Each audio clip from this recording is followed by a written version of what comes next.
Hey friends, it's Life Coach Rich coming to you today to talk about relationships again. Do men have a double standard? That's what we're talking about today. Do men have a double standard? Yes. Yeah. And it's not fair.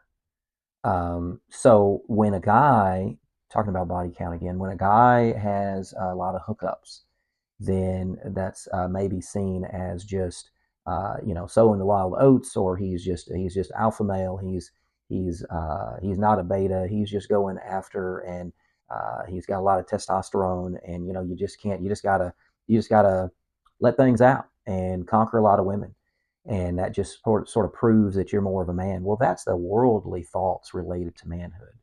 That's a completely worldly concept and thinking. The amount of conquest that you have is not. It doesn't have anything to do with your manhood.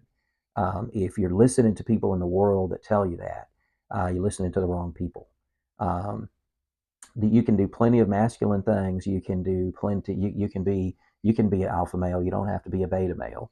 If you're scared about that, you can pursue being an alpha male, but that doesn't mean that you have to not have morality. It doesn't mean that you don't control your urges. That's the kind of things. If you don't control your urges, if you don't control yourself, if you don't have morality, then you're not going to set yourself up for any kind of long-term committed relationship. You're not going to be able to build a family. You're going to end up in divorce. Why are so many people getting divorced? Because we're just going after selfishness in our society today. There's a lack of morality, and so people are training themselves to just go on an emotional high, go after fulfilling selfishness, and that goes against what you want. 10 years later, which is, oh, now I want to settle down. So do guys have a double standard? Yes, they have a double standard. They have a concept that they think that they can just do whatever and sleep with as many people as they want, and then that's going to be okay. But the women can't do that. Otherwise, they're a slut, or they're a hoe, or something like that. They're trashed. They're devalued whenever they do that. But why isn't it devaluing for a guy to do that? Well, in my opinion, it is. It is something that is done without morality. It's done without trying to follow God. And so if you're trying to follow God, but you're sleeping around with a bunch of people, or maybe just sleeping around with one person, and you're not married, you're not in a committed relationship, then I would ultimately say that that's not a biblical relationship. You're not trying to follow the God of the Bible by following the Bible, because he speaks about sexual immorality, just like he speaks against lust, just like he speaks against adultery, just like it speaks against selfishness and envy and gluttony and gossip. There's a lot of things the Bible talks about. And why is it trying to get us to not go in those directions? Because our natural desires are sinful. Our natural desires are to fulfill what we want to fulfill and not worry about hurting people around us.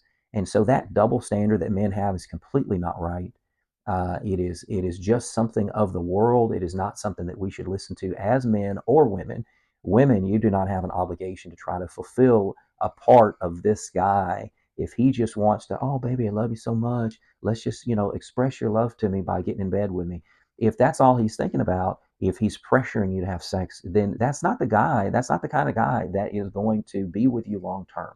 I'm just going to tell you right now. So don't hurt yourself related to becoming emotionally attached to a particular person that's not looking out for your long term interests and doesn't value you.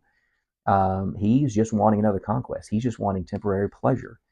So don't do that. And women, you should not participate in that cycle.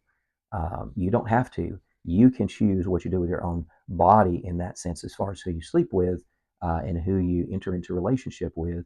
And so that's what we need to think about more, as far as finding a quality guy. What are the things that you're looking for in a guy? What are the things that you want in a husband, in a father to your children? Think about those things, and then start looking and pursuing guys that are about that. If they are just looking for short-term pleasure, you need to stay away from those guys, because ultimately they do not care about you. They're just looking for another conquest. They're looking for another notch on their belt, and they could care less about whether you get hurt in the process. And that's not fair. That's not fair to you. We all need to keep improving together. This is Life Coach Rich. Thanks for watching. Please share, like, and subscribe, and we'll see you next time.